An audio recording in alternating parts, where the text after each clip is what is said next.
So, on to the show.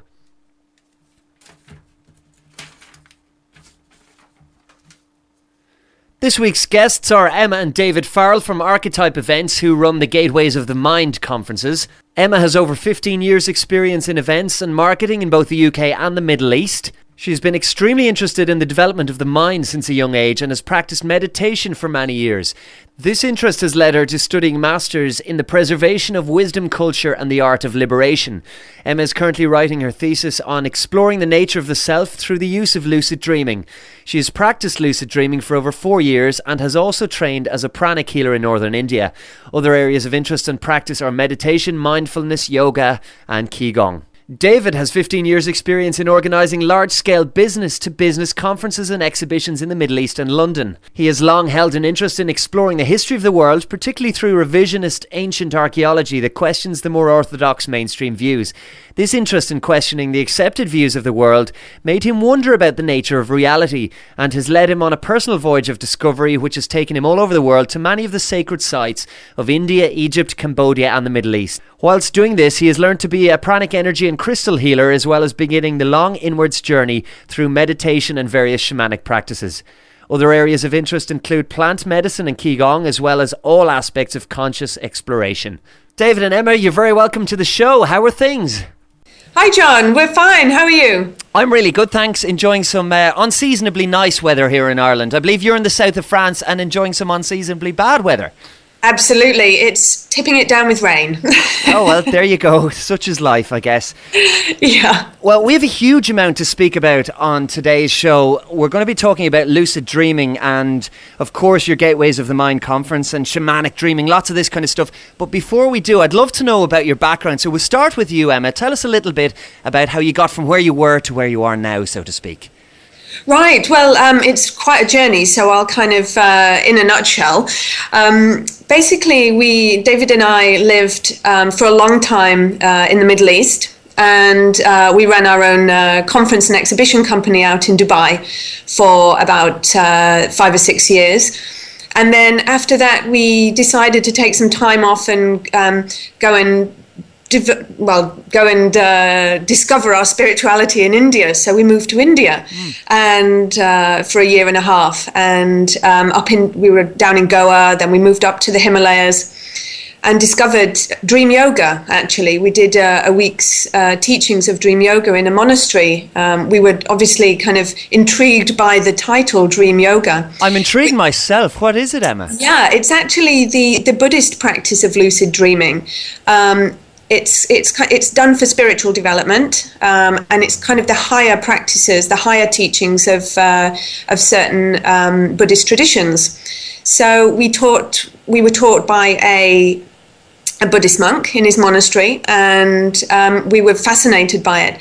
And then we got back to England just on a holiday, and a friend of ours said, "Oh, you'll have to come to a workshop with me. I'm doing a lucid dreaming workshop." And then we discovered that it's actually practiced in the West in the form of lucid dreaming, which is where you are become consciously aware within your dream, and you can teach yourself to do this. So we were fascinated by that, and then during our time off, I decided to do a master's degree in Tibetan Buddhism at a university and a Buddhist institute in Italy. So from India, we moved to Italy for 2 years. So we've been kind of country hopping for the last 14 years, actually, and we're about to finally move back to the UK. But while we were in Italy, we decided that we'd like to use our skills in conference and events industry to actually do conferences about things that we're really interested in, and to bring more awareness to these practices of lucid dreaming, out-of-body explorations that are so beneficial to people, and we couldn't understand why more people didn't know about them. So we decided to use our skills and create these conferences, and Gateways of the Mind was born. So that's where we are. And then we decided to bring it to Ireland, mainly because of David's Irish connections, and that's where his family is from. So that's where we are today, and we're coming back for our second round of Gateways in June. Fantastic, and we're going to talk about that in depth a little bit later on. But David, you're very welcome to the show as well. Tell us a little bit about your background. Obviously, there are going to be extreme parallels with Emma's, but Emma mentioned an Irish background there. So, what's your deal? Yes, hi John. Thanks for having us on the show. It's a pleasure to be here. First of all, good to have you on. So just to add to Emma's kind of sort of a potted version of our sort of recent history. My background is really also in event organisation, and I've worked for some of the world's biggest kind of business-to-business conference and exhibition companies, and that's actually the reason we moved out to Dubai in the first place back in 2002.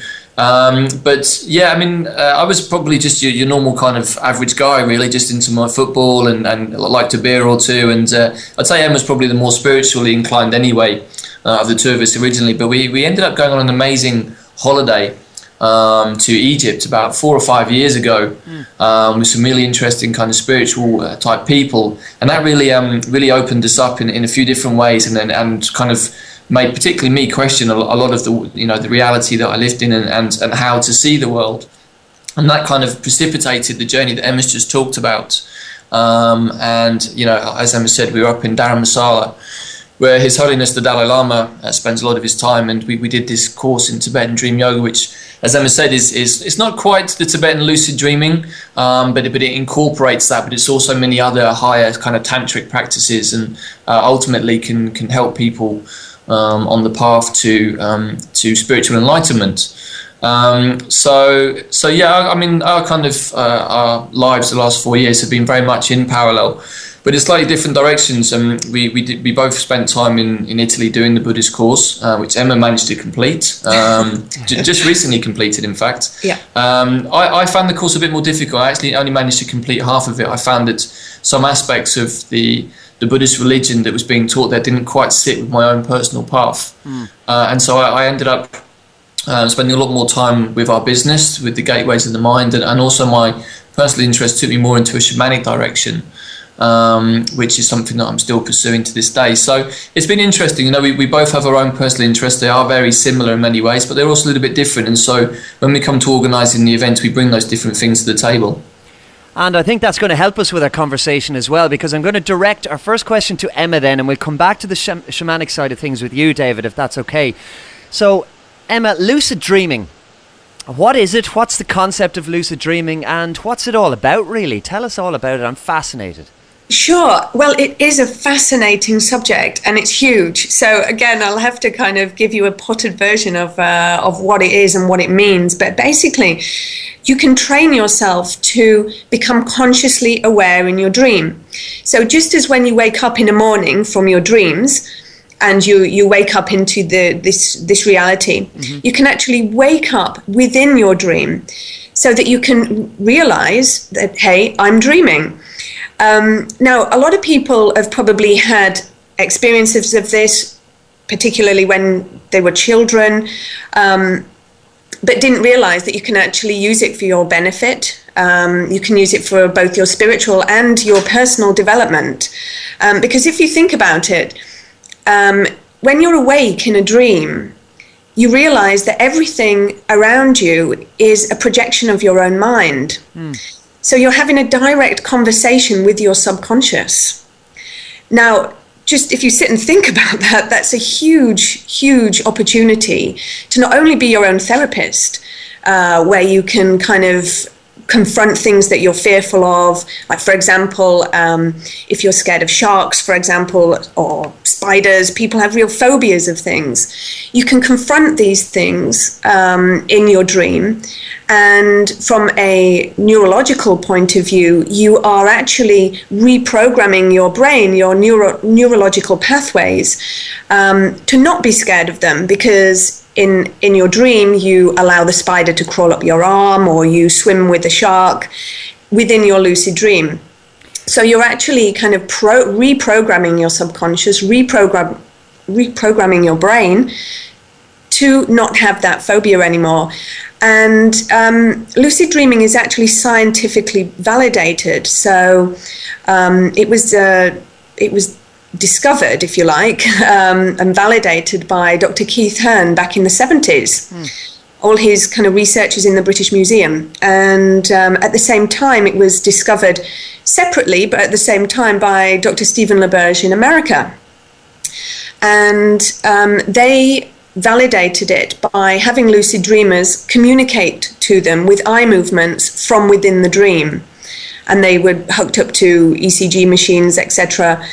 So it is a scientifically validated thing. That's why we thought that it's a great thing to do a conference on, because not only is it so beneficial psychologically and spiritually to people, but it's also very accessible, and people will understand it because it's scientific. It's got its roots in science. And it's amazing. I'm one of those people who, from time to time, I'm aware that I'm dreaming, but I never knew that you could actually control that dream then. And there are different types of lucid dreams, if I understand it correctly through my little bit of reading on it. Can you tell us a little bit about those and how they differ from each other? Yeah, sure. I mean, yes, if you're aware that you're dreaming, there's different levels of lucidity. So you could just be aware that, oh yeah, this is just a dream, nothing to be scared of, or nothing, just aware that you're dreaming. Then there's another step of another type of lucid dream where you're kind of really lucid and everything is very extremely vivid to you. As soon as you become lucid in a dream and you realize you're dreaming, everything becomes hyper 3D, and you have to really convince yourself that it's a dream, because you can pick things up and read it, or you can look at people and everything's really detailed. So you have to really convince yourself by jumping up, and kind of, if you jump, you'll float, and therefore you know that you're dreaming. So there's little tricks to do. Or looking at your hand, because quite often if you look at a detailed pattern, then you look away and then you look back at it, it'll change or it'll morph or whatever. So looking at the patterns on your hand is a good one. So yeah, there's lots of different levels of lucidity, and then depending on your level of lucidity depends on what you want to do with it. So quite often beginners will start off, and what's really great fun is learning how to fly in your lucid dream. So you can fly anywhere around the world, you can just fly around your house, you could fly around outside, you decide. That's the great thing. So people do, you can just let your imagination run wild with stuff that you want to do. I once became lucid, realized I was dreaming when I was stood on top of a waterfall. Now, I'm a little bit scared of heights, but I'm also scared of water. So I decided that I would dive off this huge waterfall, and just because I didn't have to worry about breathing underwater because I'm just dreaming. And so I experienced the whole dive off this huge waterfall and landing in this water, and it was amazing. It blew my mind, actually. But it was all within the safe confines of a lucid dream. And then, of course, if you're looking more on the spiritual side of things, you can do your spiritual practice in lucid dreams. So, for example, if you meditate, if you do mantra, if you do Tai Chi, all these things can be done within the lucid dream, and you'll find that they kind of are really amplified. They really have a lot more strength, because you're dealing with a much more subtler level of the mind than you would from a waking state. So you're all, when you're meditating, you're trying to get to a deeper level of your mind in order to get past the chattering of the mind. Well, in a lucid dream, you're already there. That's the part of the mind you're working with anyway within the dream. So spiritual practices are great to do in lucid dreams. And then there's a place in Germany who actually train their athletes to lucid dream, because they will use it to do their training at night in their dreams as well as during the day. So they're doubling the amount of training they're getting in, and they're also improving their performance during the waking state in their athletics. So it can be used for so many different things. There's many types of lucid dreams. Well, that's very, very interesting. I've heard stories in the past of people who may have been confined in captivity. The one particular story I remember, I can't remember his name, but a US general in the Vietnam War, and he was basically kept in a cage for 10 years or some ridiculous length of time anyway. And he managed to get through the experience by constantly playing his favourite golf course in his mind. And he was gradually over the years getting better and better and better. And he did this to distract himself from the terrible predicament he was in.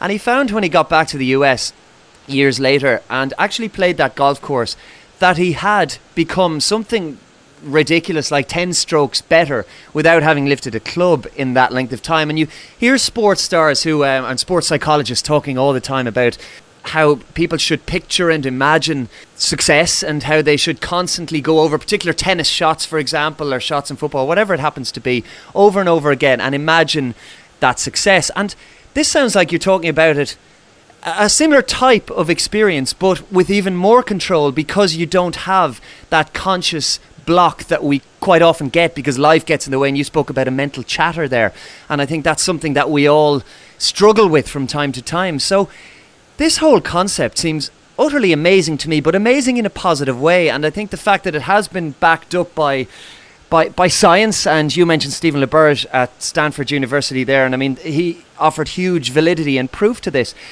But the big question is, Emma, how do we become aware of our dreams? We all know that we dream, but we only really know it after the fact. So how does somebody become aware of a dream and gain some kind of control over it, or some lucidity, to use the term? Sure, yeah. I mean, there's many different types of practices that you can employ, and it's a case of kind of working through them to see what works for you, because we're all individual, we're all different, we all have different triggers, we all have different kind of motivations. But there are some basics that everyone needs to be able to do. And that's one, remember your dreams, because quite often we wake up and we're tuned into what we got to do for the day. We've got to get up for work, blah, blah, blah, sort out the kids. Yep. But if we actually take just a little bit more time to wake up, just take it slower and actually write down our dreams. So keep a dream journal. That's really important. We have to really first start to reconnect with our dreams, because some people might say, oh, I never dream. Well, no, it's just everybody dreams. We just don't remember them. So it's really important to keep a dream diary, to start recording your dreams. And that's telling your subconscious that, hey, I'm interested in my dreams. I want to remember it. And so you'll find after a couple of weeks that you'll remember more and more dreams. And, you know, some people can remember up to 10 dreams a night. So record your dreams. That's really important. Then you have to also become reflexively aware. So basically, in your lucid dream, you become lucid within the dream because you're questioning the reality of the dream. So if you think that if you realize that you dream in the same state of mind really as in your waking state, then you have to basically bring that reflexive quality into your dream state. So you have to question reality in your waking state all the time. So for example, if you're walking down the street and you see something weird, or somebody's doing something weird, or there's a really strong coincidence, you have to do what they call a reality check. So this is really simple. You can look at your hand. That's the famous one from Carlos Castaneda's books. Yep. Where you just look at your hand, turn it over, look at it again, and say, am I dreaming? But you kind of program yourself to do this. You can set an alarm in your phone, actually. That's a good one, every hour to check reality. And you can... you really have to get into the habit of questioning your reality. So that's the second thing, really, and that really programs you into when something weird happens in your lucid dream. Then you'll think, am I dreaming? Because you'll be used to asking yourself, am I dreaming, when something weird happens? And of course, we all know that weird things happen in dreams. So, they certainly do. Yeah. So this is a really important thing for us, and we can use that weirdness to get lucid.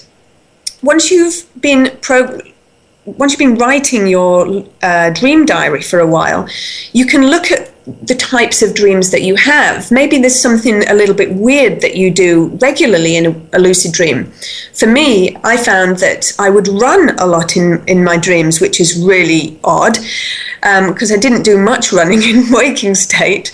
But when I run in a dream, it feels like I'm running through mud.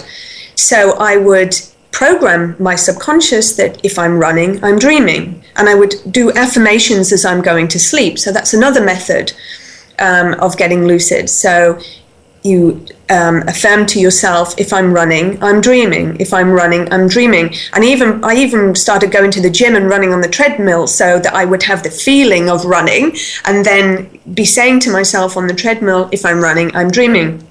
The next time I ran in a dream, I realized I'm running. Hey, I must be dreaming. So hopefully you weren't running on a treadmill in the dream, because that could have posed problems. Well, yeah, absolutely. No, I was running down a road. So it worked.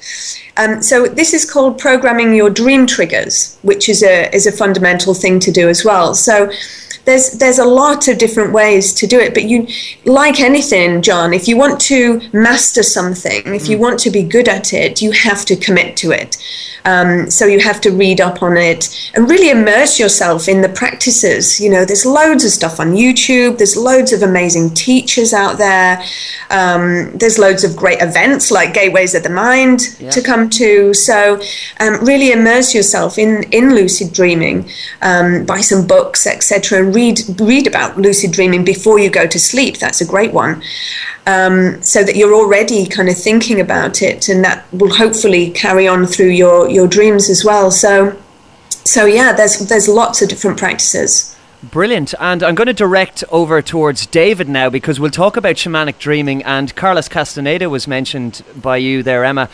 David, what can you tell us about shamanic dreaming? How does it tie in with the work of Castaneda, and what's it all about? And then we'll hopefully tie everything together into one big mass towards the end. Yeah, okay. So, I think Emma's given some very good examples there of ways to kind of reprogram yourself to question reality, which I think is really the kind of starting point for a lot of these exercises. And hopefully you'll get to a point where the so-called waking state and the dreaming state start to blur a little bit, and what one seems less defined than the other, or you'll start to find that when you're awake, that somehow the quality of it seems slightly different, and that basically will help you to become lucid in your dreams as well. But to refer back to Carlos Castaneda, who a lot of lucid dream teachers still refer to, his books, obviously Teachings of Don Juan, Journey to Ixtlan, and particularly The Art of Dreaming. The exercise using the hand was one of the ones that Don Juan supposedly told Carlos to use, and that's how he kind of came about writing the book The Art of Dreaming. Of course, Carlos was training in some particular kind of shamanic practices specific to the native Indians in Central America. So he was mixing up different stuff. He was mixing up the use of some sacred medicine plants, such as the peyote plant. Also, if you really read Castaneda's books, you'll see that there's quite a strong undercurrent of Buddhist ideas in there as well. It's often been levelled at Castaneda that he actually lifted some of the ideas from other traditions. Whether that's true or not, I don't think it really matters that much, because the ideas are very sound. And then obviously the book about the art of dreaming is really specifically about becoming conscious in your dreams. So sometimes there can be a bit of a distinction, or people get a bit confused about lucid dreaming, and they think that vivid dreams can be lucid dreams. In actual fact, vivid dreams are not the same as lucid dreaming, but they can also be very important, and it can be quite often a case that your subconscious is trying to tell you something that you need to address in your so-called waking state, that it's trying to give you a message and say, hey man, this is something you need to look at. I'm trying to tell you, but you're just not listening to me. And so with shamanic dreaming, it's really about trying to tune in to those normal types of dreams and to see the messages and the patterns that are coming through. And that's why the use of a dream diary can be very good.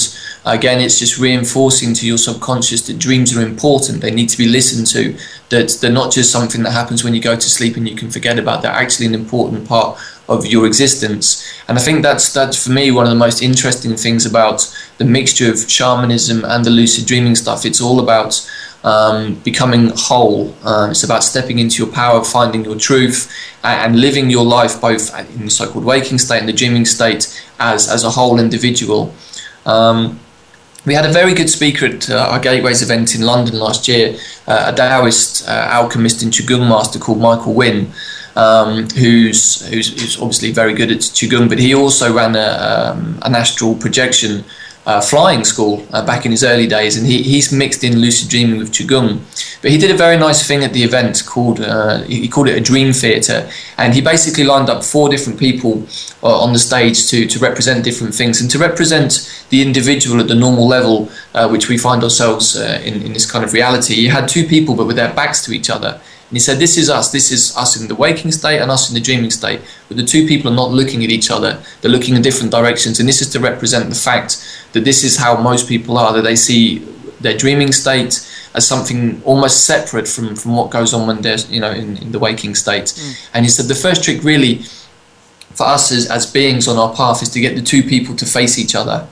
And once that happens, once people engage in a dreaming practice, of which there are many different types, then you will start to see that you will find that your subconscious and your kind of normal conscious are in communication with each other, and this then offers up the possibility for you to connect to the potential of your higher self or the higher states of consciousness, and to connect to a much bigger kind of idea of consciousness as a whole. So for me, shamanism offers another angle on the dream state and how to work with your own subconscious, because there's a wealth of information stored in there which can help you in all areas of your life. And as you speak, David, a couple of different images are springing to mind. Some of the descriptions sound a little bit like what people might describe when they're having an hallucinogenic experience, and you mentioned peyote then when you were referencing Carlos Castaneda. Can certain plants and hallucinogenics be used to, I suppose, aid you into a state of lucid dreaming, or can it be done completely without the aid of anything else? Because I think that's a pertinent question for a lot of people. It's a very interesting question, and it's one that quite often causes a lot of debate within particularly the lucid dreaming space.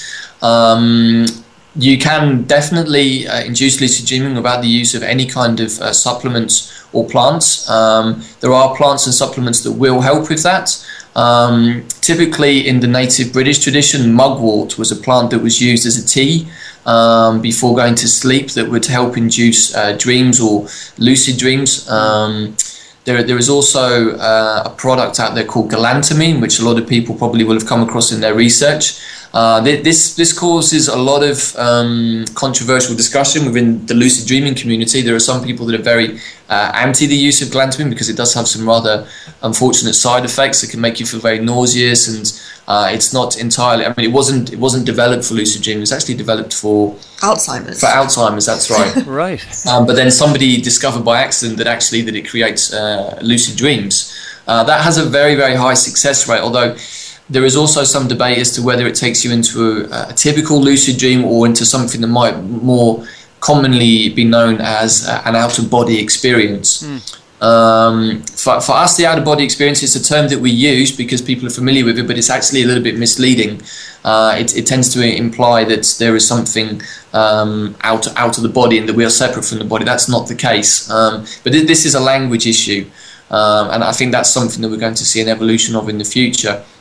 But to come back to your question, yes, there are many kind of psychoactive plants out there, becoming increasingly more well known. A lot of people going down to the Amazon now and drinking ayahuasca. Yeah, that's a very, very powerful plant that can show you many things. Its properties are quite different from that of the peyote plant. But ayahuasca has been used by indigenous people in South America for a very, very long time. And I think if you look at some of the ancient cultures like the Mayans, for example, it's my belief that they were using this medicine in those periods as well, and they were able to go into altered states of consciousness for various reasons, for healing purposes, to gain information from a much bigger kind of information source. And I think that it can be very important for that. Whether that state of consciousness and the lucid dream state are the same thing, that's a big question that no one has really been able to define yet. I think that's something for future explorers to possibly kind of question and explore for themselves. I think both methodologies have their own benefits, and quite possibly can be used in conjunction with each other in different ways. Whether you can have a lucid dream from a sacred ceremony circle, I would think probably it's a little bit difficult because you're already in one kind of altered state. But how I tend to look at it, John, is frequencies. We're actually, with our consciousness, we're tuning into different frequencies for different levels or types of experience. Sure. So, for example, in a lucid dream, you're tuning into one frequency, and you can actually tune in from a lucid dream to an out-of-body experience, so to a different frequency. You can use the lucid dream to exit the lucid dream as well, but that's quite an advanced thing. But then also with the entheogens, psychoactive plants, again, that's a different frequency you're tuning into, and all plants have a different resonance themselves, so you're tuning into the resonance of the plant. So I think in terms of experience, it's just different levels of frequency. I think that kind of helps us understand what's happening, I think. Yeah, I'd like to just to add to that, John. I think Emma's brought up a very important point, and I think the more that we do our events ourselves, and the more that we work with different teachers from different traditions, whether they're shamans, whether lucid dream teachers, whether they're Tibetan Buddhist monks, Davyds masters, what we're seeing is this kind of evolution of our understanding of what consciousness actually is and how we tune into these different levels of consciousness. And there is a growing movement and kind of set of ideas from different teachers that does relate it to frequency. And basically, we as beings are kind of almost like a dial on a radio, and we can, by just twisting the dial slightly, we can tune into a different state of frequency or a different state of consciousness. And that can be through a lucid dream, it can be through an out-of-body experience, it can be through the use of entheogens or psychoactive plants. And as Emma said, each one has different properties and different qualities which we can tune into and work with should we so desire. Right, and for those listeners who might be struggling with the concept and still wouldn't have a clue what it is we're talking about, would it be accurate to point them towards popular culture references such as movies like Inception or Avatar or Vanilla Sky? Could that possibly be interpreted as some kind of reference to lucid dreaming? Could that interpretation be accurate, just to give some listeners a visualization of what it is we're speaking about? Yes, almost certainly. The movie Inception is very definitely based around the concept of lucid dreaming. That's probably the closest movie that's been made in recent years that would give people an idea. Vanilla Sky is also a good one. There are other movies out there like Jacob's Ladder, although that is kind of directed by the use of LSD in the Vietnam War, but the ideas are very, very similar, and it's about the being or the individual going into another state of consciousness where they're able to access information that helps them understand the process that they're going through. That process, in the case of Vanilla Sky, I think as well the person's actually is in a coma from a car crash. In the case of Inception, they're actually using that to go in and reprogram other people's subconscious so that they can do things that they want them to do.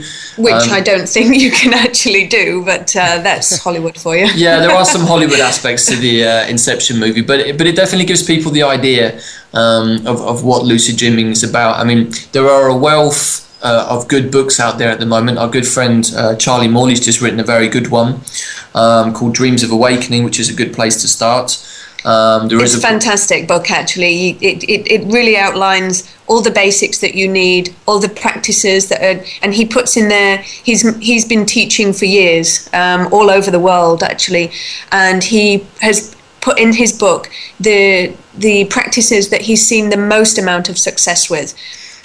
So, great book to read. Yeah. So there's Charlie's book. Then probably one of the other really great books on lucid dreaming, for my money, is the book by Robert Wagner. By many people in the lucid dreaming space, he is considered probably to be the Don of lucid dreaming, so to speak. I mean, he's been doing it almost his entire life and has had incredible results using it to heal people in the lucid dream, and he's actually gone beyond the lucid dream into a state of being called non-dual awareness, which is a very kind of Buddhist concept. But so those are good books. LaBerge's book is a good one to start with because he also lists a lot of the techniques in there. So yeah, I mean, for the person who just wants to start out and try and grasp a little bit about what lucid dreaming can offer and how to get to that space, then those are some of the books. But if you go onto Amazon these days and type in lucid dreaming, you'll find that there's a good 15-20 books out there which are all pretty decent as well. And before we talk about some of the practical applications and benefits of lucid dreaming, I'd like to address the issue of skepticism, if I may, as well, because there are skeptics out there and we shouldn't ever take things at face value, in my opinion. And from my reading, I stumbled across a guy called Norman Malcolm who had a very interesting quote. And of course there will be listeners who'll be thinking something along those lines. So basically his quote was, "I dreamt that I realised I was dreaming, dreamt that I was affecting the course of my dream, and then dreamt that I woke up by telling myself to wake up." And he said that lucid dreaming is completely impossible, and Patrick McNamara then of Boston University was saying the only way to find out if somebody is dreaming is to ask them. How would you address these skeptics?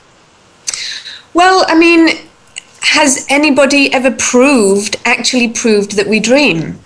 Nobody's ever actually gone in and recorded anybody's dreams, although they are getting close to that now in the laboratories. But up until now, nobody has. Yet we all accept that we dream. Yeah. So it's all about direct experience. So of course there are skeptics for everything, but until you have your own experience and you immerse yourself in the practices and you try it for yourself, you'll never truly believe it.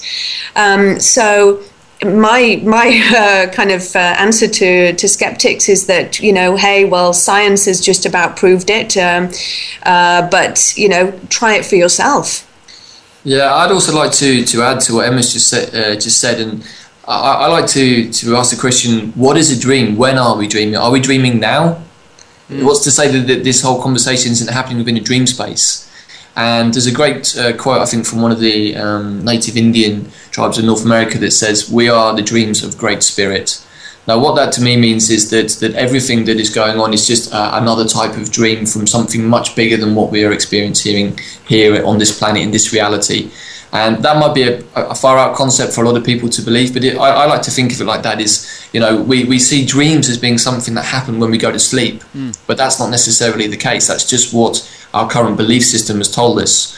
And so if we start to see that our existence in the so-called waking state perhaps also is a dream, then of course lucid dreaming is possible, because we're actually living a lucid dream right now. Yeah, and as well as that, I think that we're kind of brought up to believe, certainly in Western culture, that sleep is something separate from every other part of us, that we only really need to address what's going on when we're awake, and that's our only reality, and that when we're asleep it's just, we kind of everything about us except our body disappears for a while. But time and time again, through my own personal experience, I've discovered that's not the case. You guys have clearly the same, and people throughout history. I mean, indigenous cultures are great for teaching us lost knowledge that we need to remember, and Western culture, I think, has a tendency to just throw it out with the bathwater in favour of a scientist sitting somewhere and saying, right, well, I can now prove this categorically. We don't need proof of everything. I mean, nobody has ever proven to me that I'm looking at my hand, for example, yet I know I'm looking at my hand. So others may argue that that's just my perception of what's going on, and that's fine as well, because that comes back to what you're saying, David, what's really a dream and what's not.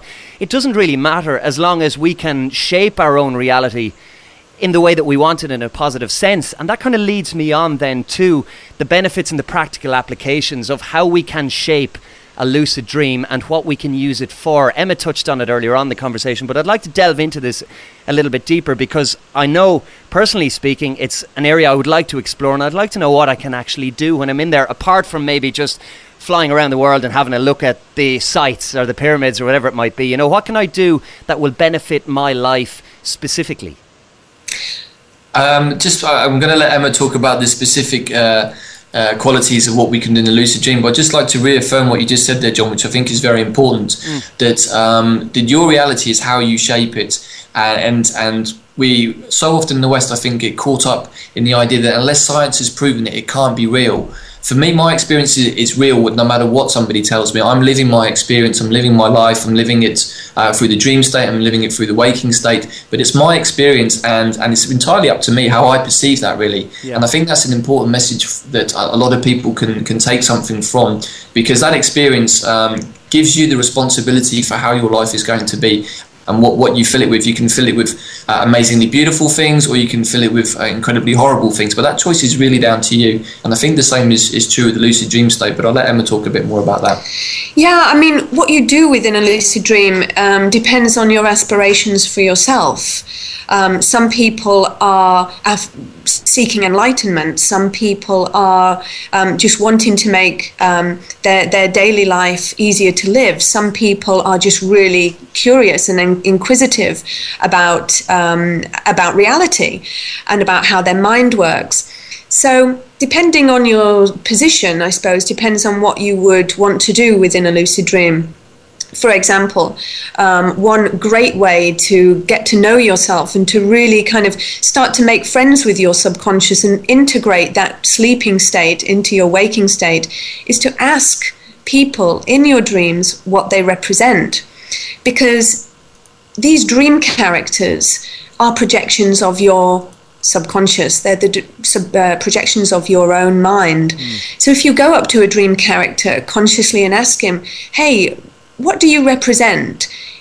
I mean, you'll be astounded at the answers that you get. He might represent some trauma from when you were a child, and so you can hug him and say everything's okay, and you can start to heal traumas that have been buried in your subconscious. He might just say, hey, I'm kind of up for a bit of fun, let's go to a party. It could be anything.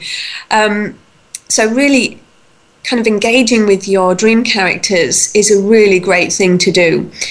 Like I said, you can cure phobias. You can embrace your shadow aspect, if we want to use Jungian terminology.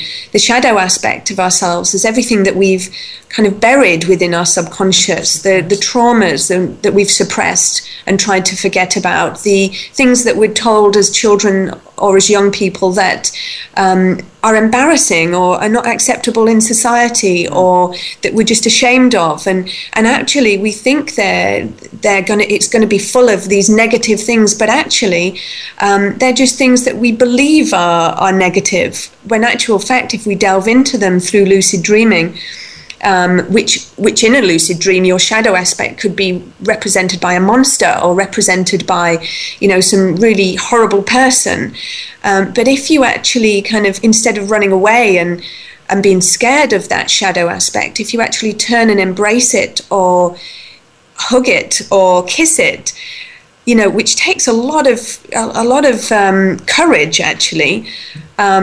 Once you do that, you can start to heal and reintegrate these shadow aspects of yourself, which are actually not as bad as you think they are. And you can start to heal on a very deep psychological level, and which of course can only benefit your daily life, can only make you less anxious, make you less nervous, give you more self-confidence. So yeah, that's on a psychological level, that's huge benefits. On a spiritual level, if you're really into, say, any kind of spiritual practice, no matter what it is, you can do it in a lucid dream, because you choose what you want to do and focus on in a lucid dream. It's your dream. It's your safe space to explore and to experience and to practice. So amplifies the practice. So yeah, it amplifies the practice of whatever you do, because as I mentioned, you're already using a very subtle aspect of your mind to dream. Yeah. So you're already there. So there are people who meditate in lucid dreams, which it's quite kind of a far out concept, and quite profound. But what happens is you close your eyes, you sit in you sit down in the lucid dream as you would do to meditate. You close your eyes and you calm your mind, which is much easier to do obviously in a lucid dream, because you don't have all that chatter going on, and the dream falls away, and you can have many, many different types of experiences from that, which I won't go into here, but there are many things to many practices that can kind of help explain this, but it's quite a far out concept, so I don't want to kind of confuse people. Okay, maybe we can go in depth in a future conversation into that. Yeah, no problem, yeah. I think it's also just worth adding here, John, as well, that one of the very interesting kind of ongoing debates within the lucid dream stroke out-of-body experience kind of community is about belief systems and how much our belief systems actually dictate what happens in our dream space, our lucid dream space, or even in a sacred medicine circle as well. Because there are some people that like to say that some things are definite. One of the most common ones in the out-of-body experience is that we have a silver cord that attaches our so-called non-physical self to our physical self. Okay. There are some people that absolutely swear blind that this is real, and that unless you see the silver cord, you're not having a so-called out-of-body experience. However, we have a few friends of ours who are very good explorers in that different state of consciousness, who said they have looked for as long as they can remember for the silver cord and have yet to find it. So what this tends to suggest to us is, in a very kind of simplified way, is that your belief systems actually dictate to you the experiences that you can have, whether they're in your physical body, in the so-called waking state, or in another frequency of vibration, another type of dream state. And of course, in the West, we've been very much driven over the last 1,000 years by the Roman Catholic Church and by science. And so for a lot of us, we've grown up in that environment, and that dictates to us how our dream experiences are. If you talk to a native Indian from North or South America, or maybe from one of the Aboriginal people from Australia or another indigenous tribe, their kind of belief systems will be very, very different. They're much more nature people. Their experiences are more on the animism level, and so they have completely different experiences from us because they haven't grown up in a society that's dictated by these different kinds of paradigms which we have. And a question that I have, and on my travels, spoken to one or two people who swear blind that they can, through lucid dreams, physically affect the waking state. And what I mean by that is people who can say that they've travelled somewhere in a lucid dream and they've managed to pick up an object in that dream and manifested it then when they've woken up maybe 1,000 miles away the next morning or whatever. Is that something you subscribe to? Is it something you think, I mean, obviously our scientific paradigm scoffs at that and says, hang on a minute, that's completely impossible. But what's your standpoint on that through your experience and, of course, the people that you've come into contact with over the last number of years? Okay, so just let me clarify the question. You're saying that you've come across people that in the lucid dream state have actually been able to manifest an object which has then appeared in the physical world. Yeah, for example, a pebble or something small like that. They've been able to wake up from the dream and it's there, that this pebble that they picked up in a lucid dream, for example, in Malaysia when they're actually at home in Mexico.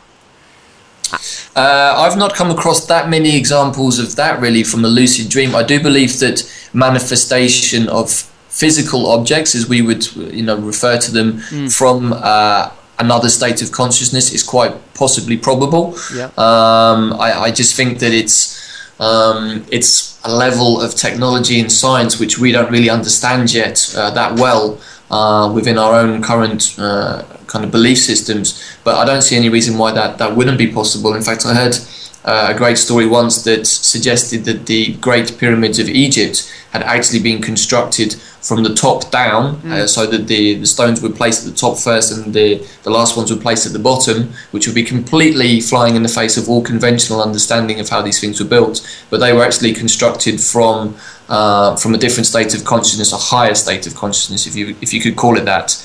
Who knows, man? I mean, that we were talking about something very far out. But I just think that my view is that if you can keep an open mind and never reduce yourself into small boxes and say that's not possible, the more you tell yourself something's not possible, the less likely it is for you to make it possible. If you have an open perspective and say anything's possible, who knows? I think that we would actually start to surprise ourselves as a race of beings if we were to engage in the possibility that magic is possible. And then the issue of hypnosis. What are the similarities and the differences? Because when I mentioned to one or two people that I'd be talking to you about lucid dreaming, the word hypnosis came up a couple of times. And is there a similarity? Is hypnosis maybe that somebody else can control a state similar to a lucid dream for you? Or what's the deal there? Yeah, interesting one. I do know that a lot of people use hypnosis to train themselves to lucid dream or to have out-of-body experiences, because again, it's programming your subconscious mind, and it's making suggestions to your subconscious mind. I've not really kind of looked into hypnosis a great deal myself, but I know that a lot of teachers do use it.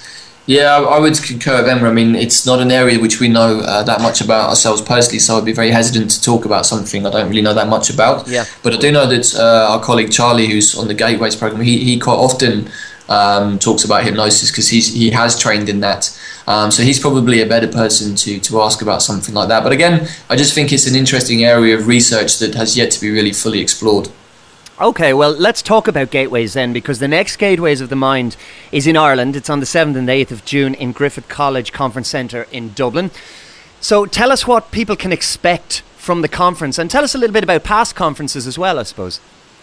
Yeah, we ran Gateways of the Mind in Ireland last year as well at the Hilton Hotel, and it was actually launched in London in 2012, and we run it annually in London and annually in Dublin, and this year we're bringing together a great lineup of teachers and practitioners again. We've got 7 different teachers and practitioners who are going to teach about the different aspects, whether it's creativity, whether it's about integrating into your daily life, whether it's out-of-body experiences, or more on the Tibetan Buddhist side, lucid dream teachings. Bringing these teachers from all over the world actually to Ireland to give people the tools for their own explorations into consciousness. Yeah, I mean, I'd like to just kind of reaffirm what Emma's just said. When we originally started with the concept of Gateways of the Mind, it originally kind of started out as predominantly a lucid dreaming out-of-body experience event, but it's now kind of subsequently evolved into something much bigger than that, which we like to call spiritual development through explorations into consciousness. And I think the important kind of piece of information there is that it's easy to dismiss dreams or altered states of consciousness as something that can be a bit frivolous, or that can be perhaps a bit of a spiritual high, or it can be something that you do once in a while. But I always come back to the interesting piece of information that we spend a third of our lives asleep. Now, for the average person who lived 75 to 80 years, that's about 25 years asleep, which for most people is almost a complete blackout. Yeah. Now, I find that quite disturbing personally. It's like, wow, there's like a third of my life that I'm not really engaging with. Now, if I can engage with that in some kind of positive, constructive manner, then how will that change the other 2/3 of my life in a positive way? And I think that's really, when trying to put the greater ideas of consciousness exploration and dreaming across to people, that's what we're trying to say. It's like, hey guys, there's a whole part of your life that you're not even really consciously aware of. What are the implications of that? And so with the Gateways of the Mind event, the way we construct the programs is they're always a journey across the weekend, from the Saturday morning to the Sunday evening. And we take people on a journey through consciousness, and we look at it from different perspectives. And we like people to kind of make their own kind of judgments, or to not judge, but they find a level which they resonate with. And each speaker will probably speak to a different person in a different way. And so the program is constructed in such a way that we have people from different backgrounds, whether it's shamanism, Tibetan Buddhism, Taoism, Western science, whatever it might be, because everybody has different things that they resonate with, and so we give people the maximum opportunity across the weekend of the Gateways event to find the information that they need, that they can take back into their life and implement in their spiritual practices. And we make it a really immersive weekend to really get people to understand what this is all about and the potential for them. So not only do we have speakers presenting to people, but they actually do practical exercises with them as well. So they'll take people through meditations, they'll take people through an out-of-body experience method, which is fantastic. And we also integrate music, soundscapes into each day, and we've got a visionary art gallery as well of beautiful artwork inspired by dreams and altered states of consciousness. We've also got somebody doing after each presentation, doing 2-minute trips into holistic dreaming that'll incorporate video and kind of just give people little kind of almost like a Zen koan to think about before the break. So we're really kind of helping people to just think outside of the box, to expand our consciousness and really immerse ourselves in this world of conscious exploration.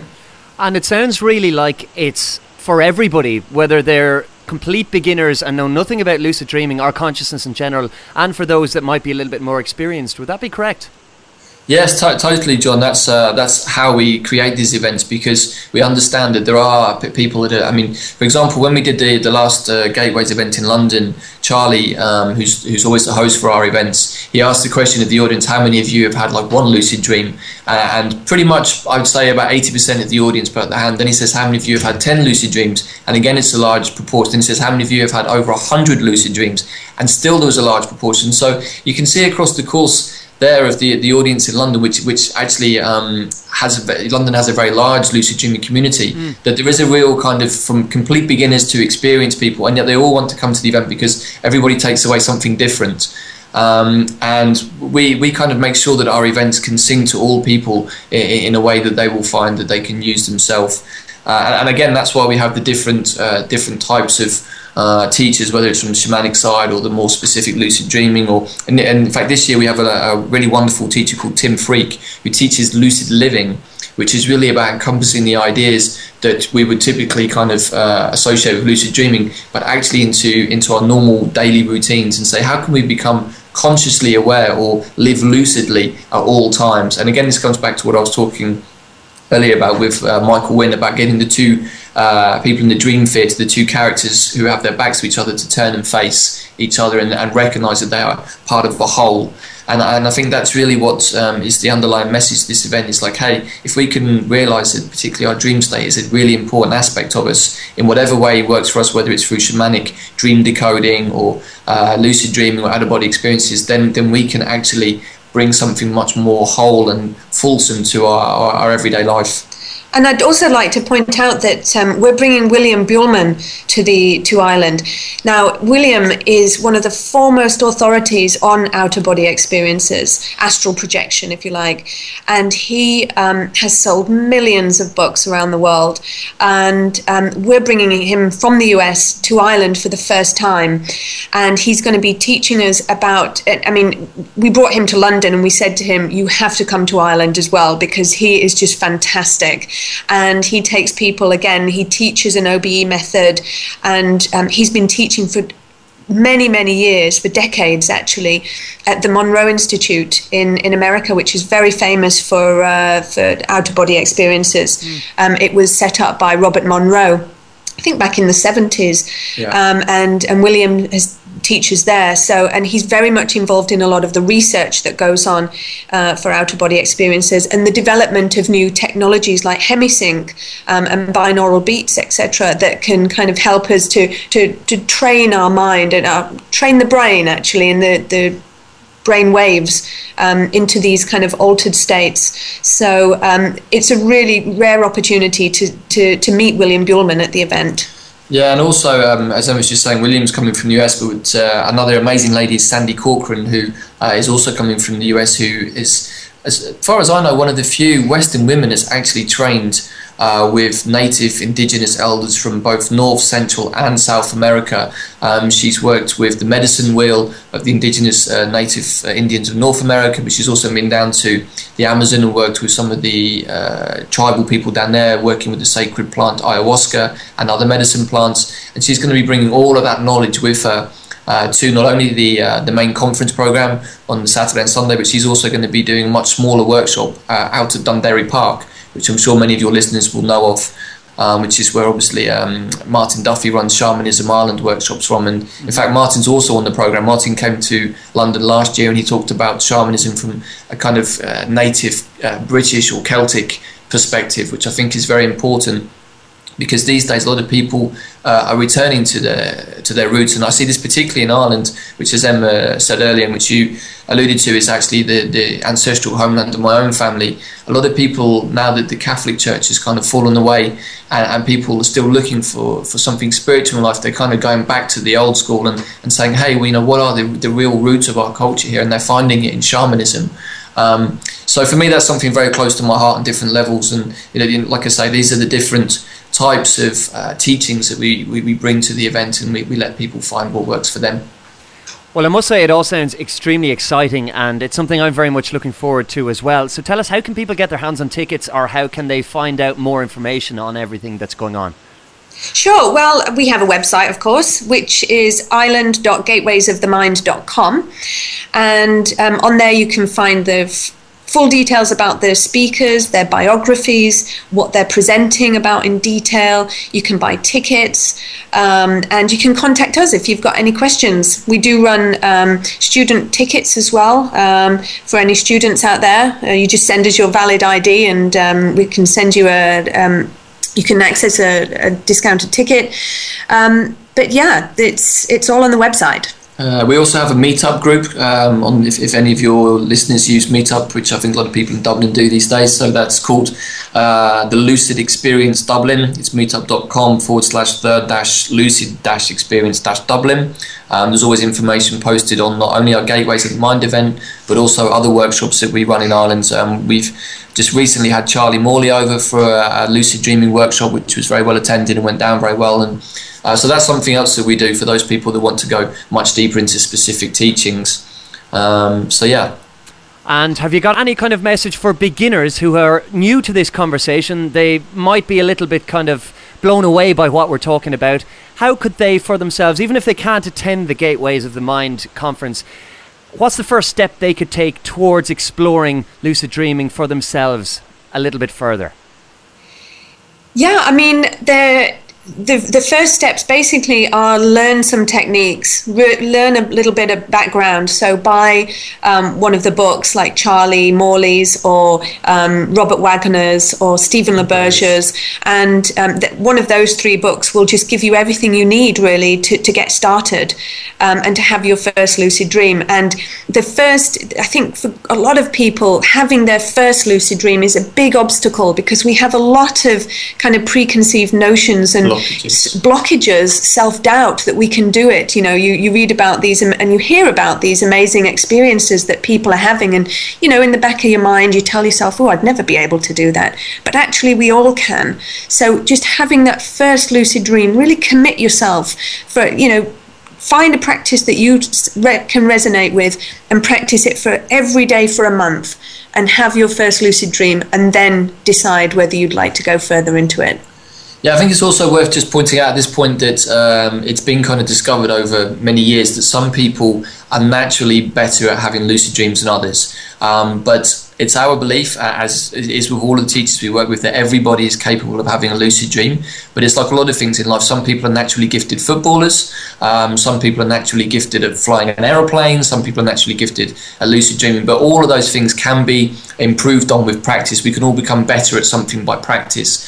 And some people, it takes them maybe just after coming to one of the workshops or an event like Gateways of the Mind, they might go home that night and have their first lucid dream.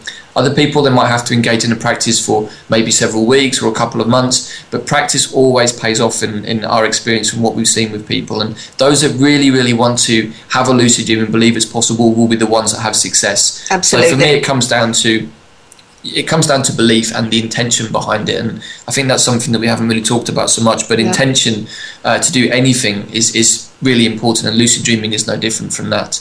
But definitely go out and watch Inception again, watch Vanilla Sky, watch any kind of movies that sci-fi movies are also good, because they're making you question reality. Are these spaceship are they possible? Are these are the universes, are they possible? And the more that you question what's possible and what's not possible, you're telling your subconscious, like, hey, maybe this lucid dreaming thing is possible. Maybe there is something really weird out there that I can discover which I don't already know. And so the quest to conquer consciousness continues. Emma and David Farrell, it's been an absolute pleasure to speak to you on Alchemy Radio today. I have the power, you have the power, we have the power. Hopefully we can speak again in the future, and I look forward to seeing you at the Gateways Conference. Thanks so much, John. It's been our absolute pleasure, and I hope your listeners have enjoyed it. Yes, many thanks, John. It's been absolutely a pleasure to talk to you, and yeah, we hope to see both yourself